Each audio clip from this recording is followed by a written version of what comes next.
No organization is responsible for the content of this video. All errors and omissions are the sole responsibility of myself, David Iverson. This video must not be your only source of information. Please attend official USSA educational opportunities. Please download official USSA educational materials. In this video, we're going to go through filling out a USSA Technical Delegate report, otherwise known as a TD report. And before we get going, I just want to make two comments.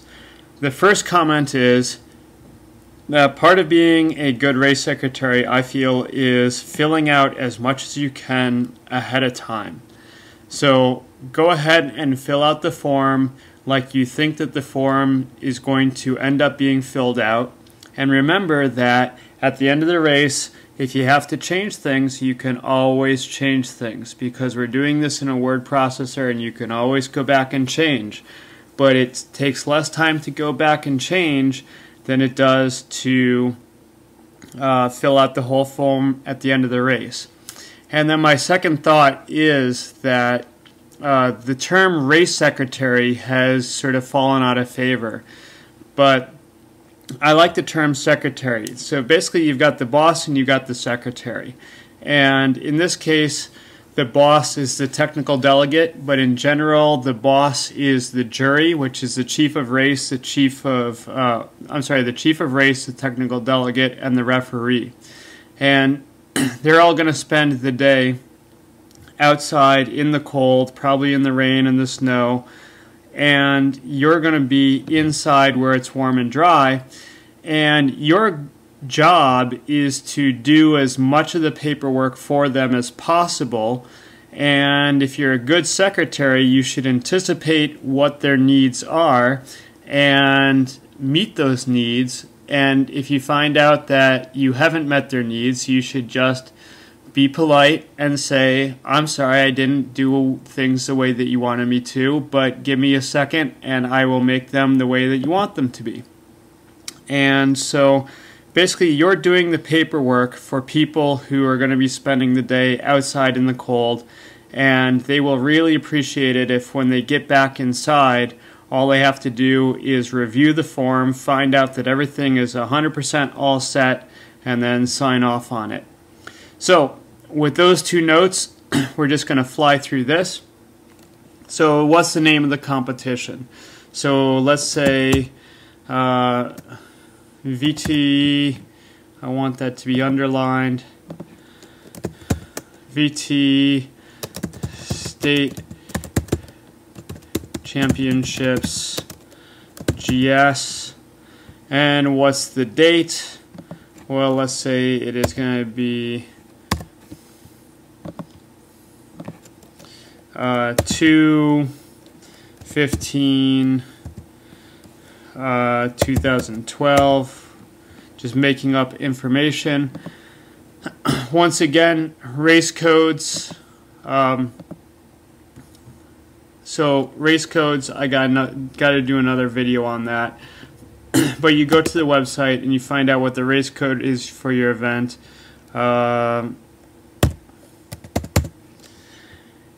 And then the place,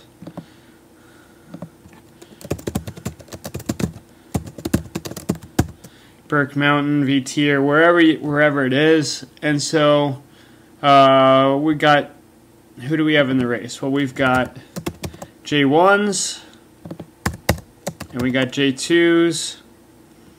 We don't have anybody else. Maybe we have some seniors in there.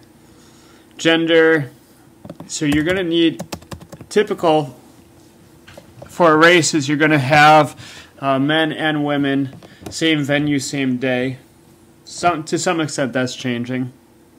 But if you run men and women on the same day, you're going to need 2 TD reports. So basically you're going to be running 2 separate races. You're going to be running a men's race and you're going to be running a women's race.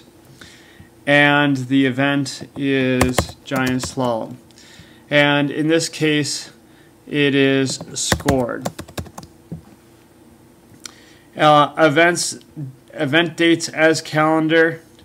Well, let's just say, so if if it was scheduled, if this race was originally scheduled for February 15th, 2012, and it happened on that date, then you plug in yes. But, you know, maybe you couldn't run on the original date, so maybe you had to reschedule. If no, replacement for, I would say VT State Champs, Burke Mountain, well, let's just say Stowe VT 2/10/2012.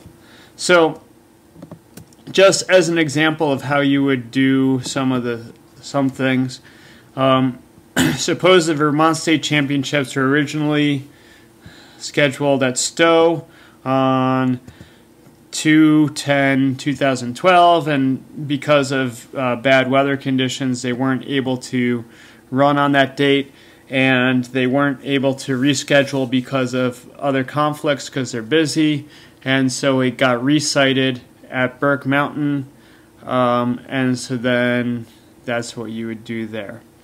Okay, event meets minimum vertical drop requirements. Yes, the vertical drop for this, let's say it was 308 meters, and let's say that it was verified by the TD by an altimeter. Or maybe you could say that is registered, that it was verified by GPS. So the TD went out and stood at the start and measured the elevation at the start using an altimeter or GPS, or by examining a topographical map. Then they went to the finish and did the same thing, and they determined that the vertical drop was 308 meters. So this should be done by the TD. Shall this race be counted for USSA points? Yes. Now, I go ahead, if I'm running a non-scored race, I say, shall this race be counted for USSA points? No. And then here I put not applicable. I just put NA for not applicable. Applied penalty points, NA for not applicable. If not, why not? And then I put down here unscored race. Okay. I'm going to skip this for a second. I'm going to come down here, and my course name is going to be Warren's Way. And then I can find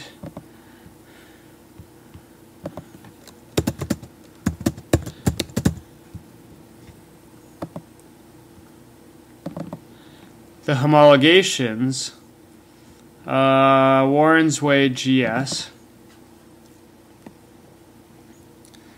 So 7255/10/03.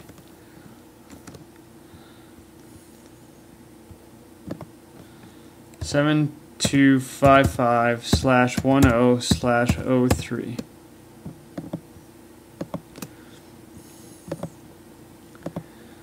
Okay, and so then the name of the TD, we'll put that as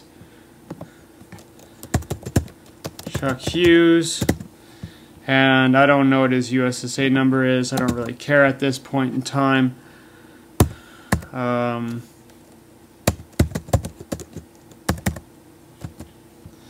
There you go.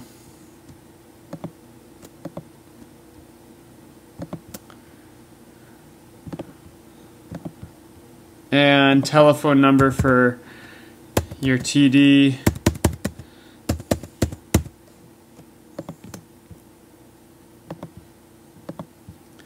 And then email.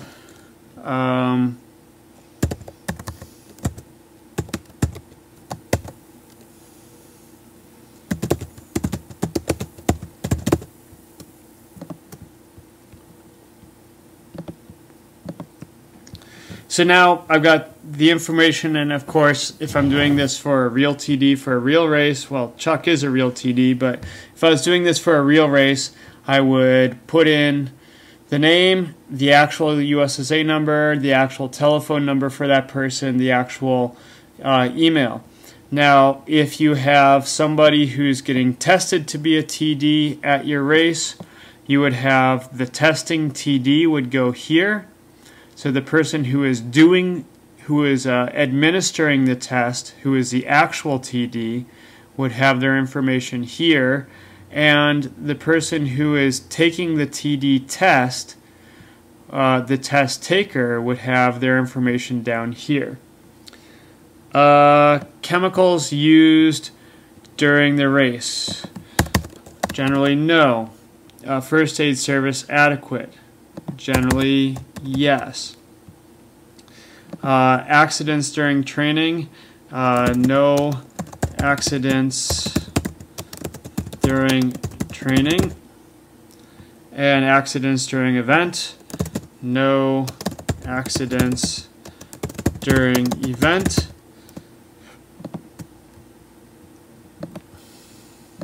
And we had no protests.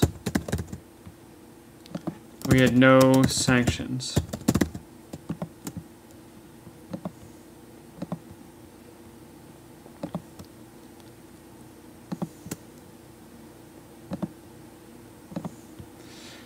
Timing equipment meets current USSA specification for the level of competition. Yes. Level of competition requires compliance with USSA timing specifications. Yes. If it is a non-scored race, you can put no there.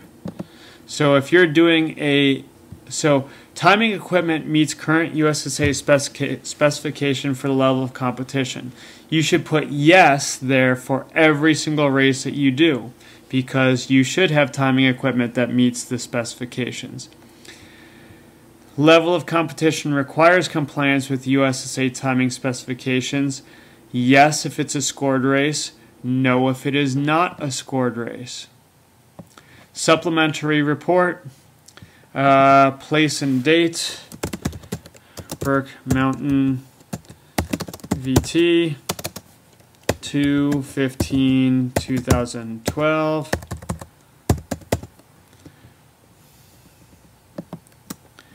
Okay, now there's an interesting thing here. I just filled out a TD report. But the thing is about the TD report that I just filled out is everything that I just filled out, I could do a week or more in advance.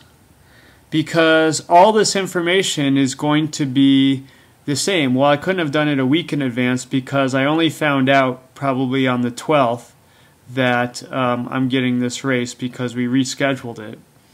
But I know what the name of the race is. I know all this stuff. I did not fill out the stuff that I did not know. Now you're going to say, well, you didn't know that the TD actually verified the vertical drop. But I know what the vertical drop of my hill is, and I know that the TD is going to get the same thing when they measure it. You don't know that this race shall be counted for USSA points. Well, yes, I do, because I've never had a race that wasn't counted for USSA points. I know what trail we're going to be running on. I know who the TD is. I can look ahead and I can make a pretty good guess about whether chemicals are going to be used, and I know that the first aid service is going to be adequate, and I'm going to hope that there's no accidents during training and there's going to be no accidents during the event. I'm going to hope that there's no protests and no sanctions. I'm going to know that we're going to meet the timing specifications, and I'm going to know whether or not we need to meet the timing specifications. I can do all this a week ahead of time or 2 days ahead of time. And then if something changes, I just have to change it. And that's easy. Okay. So now when we actually get to the end of the race, we will not know the calculated penalty points until we get to the end of the race. So we get to the end of the race and we plug that in right there. And then applied penalty points, same thing. Now, what's the difference between calculated penalty points and applied penalty points? Well, that has to do with minimum penalties. And so I have made a totally separate video on USSA rules for minimum penalties. So if you want to know the difference between calculated penalty points and applied penalty points, watch the video on minimum penalties. Start list. How many people did I have? So how many people did I have on the start list? That's not how, that's at the end. That's after I've added people in. So suppose when I ran off the start list the night before, I had 152 on the start list, but then we added 4 more. Well, then I'm going to have 156 on the start list. And of course, you're going to have a few did not starts. So let's say we've got 8 did not starts. Second run DNS, we'll have 1 of those. Somebody who maybe just sort of had a bad run and they're coming back from injury. And so since they had a bad first run and they're not going to get anything out of a second run and they're coming back from injury, they just decide they're not going to take the second run. Total DNFs. So that is the total, that is all the DNFs from the first run plus all the DNFs from the second run. So that number could be kind of big. Total DSQs, I'll put 1 in there. Somebody missed a gate. Okay, and so then ranked should be, well, how do I've got 9 plus 1 is 10, so I got 33, 156 minus 33 is 123. So now, when I go and I look at the results sheet, so the TD and I should both look at the results sheet and the corrected start list. And we should look at the corrected start list and see that the start number for the last racer is 156. And we should go to the results and we should count up the total DNS for the first run, and it should be 8. There should be 1 DNS for the second run. If we do the DNFs from the first run plus the DNFs from the second run, we should get 23. If we look at our DSQs, we should get 1.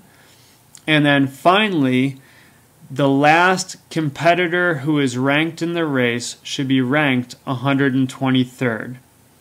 Unless, of course, there was a tie at the 122nd position, but that'd be kind of strange. But there should be 123 people ranked for the race. So this section right in here, I had to fill that out after the race was completed, but because I had everything else filled out, then it should have taken me just a few moments. Now, if there's no other issues, I should be ready to print and have the TD sign it. But let's add just a couple more issues while I've got you. Okay, so we did have an accident. So somebody fell awkwardly and slammed on their back and hurt their hip, and ski patrol came down and sledded them off the hill. And so I'm going to have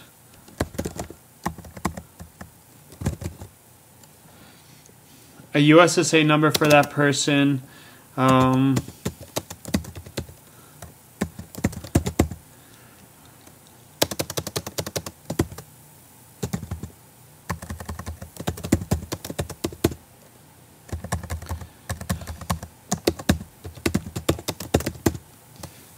And that's all I'm going to say. And accompanying that, I should have a American Specialty First Report of accident, and so that's going to be another video for you to watch on how to fill out that form. So racer here, there's an accident listed here. There must be an injury report or an accident report that's associated with this line that I just typed in here. And then finally, the last thing that I want to say is, suppose the TD comes in and in their handwriting they write in this section. Well, I want it so that the only handwritten notes on my TD report, well, the only thing that's handwritten, period, is the TD signature. Because once you start adding handwriting to these forms, you can always add more handwriting to these forms, and then it's impossible to say kind of what was there originally and what got added in later. So I want everything typed up with the exception of the TD signature, and so I want one sheet of paper that is all typed and has a signature on it, so that if a question comes up later about what's authentic and what's not authentic, I can pull out one piece of paper that's got the TD signature on it, and no other paper has a TD signature on it, and everything else, all the other information came from the computer. So the TD hand wrote on the form. They said, great race, well organized, and run. Okay? Well, what I'm going to do is I'm going to say, well, thank you very much. We appreciate the recognition. But I'm going to type that into the TD report so it appears typed, and then I'm going to reprint it, and then you can sign the reprinted copy. Okay, so I don't put anything in the supplementary report unless the TD decides that they want something there, and then I type it in. Okay, and so then we're going to print it.